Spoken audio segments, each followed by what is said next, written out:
Shackles that bind people and prevent them from being truly free come in many forms, like in the case of exploitive ventures like illegal pogos, which Speaker Martin Romualdez says will be up for debate in the lower house, as there are those who are for and against the banning of such establishments from our country. Mela Lesmoras has the full details. Tayo bilang mga Pilipino sa makabagong panahon ay may tungkuling ipagpatuloy ang laban para sa kalayaan. Hindi lamang laban sa mga mananakop, kundi laban sa kahirapan, katiwalian at kawalan ng katarungan. This has been the message of House Speaker Martin Romualdez when he led the celebration of the Philippine Independence Day at Baraswain Church in Malolos, Bulacan.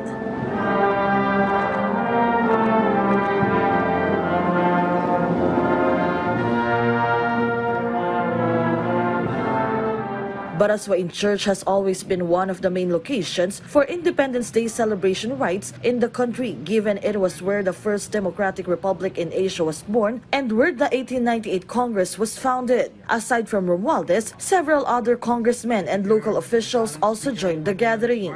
Higit sa okasyon at pagdiriwang, ang araw na ito ng kalayaan ay simbolo ng ating pagkakabuklod at pagkakaisa.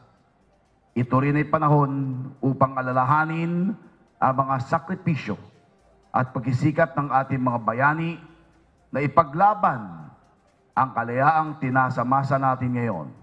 The media seized the chance to interview Speaker Romualdez. On the issues being thrown against Philippine offshore gaming operators or POGOs, Romualdez assured the House is open to hearing all sides to arrive at an informed decision that benefits the public and government at large. At the House of Representatives, lawmakers are divided on the issue. Some are calling for a ban, while others argue that legal POGOs provide huge economic benefits and should remain. We're opening to hearing all issues concerning the POGO. Alam mo naman, may proseso, idadaan din yan sa isang proseso, sa mga hearings. So, papakinggan natin lahat ng mga stakeholders kung anong mga posisyon nila dito.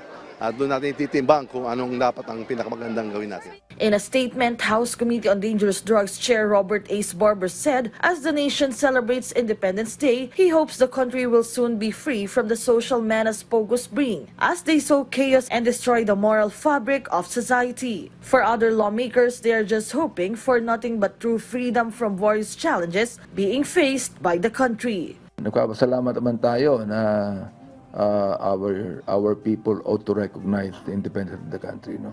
Pero the question is, are we truly independent? Tayong mga Pilipino talagang dapat nating napag-aralan ang ating kasaysayan at ipaglaban ang ating tunay na kalayaan. Mela Lesmoras from the National TV Network for a New and Better Philippines.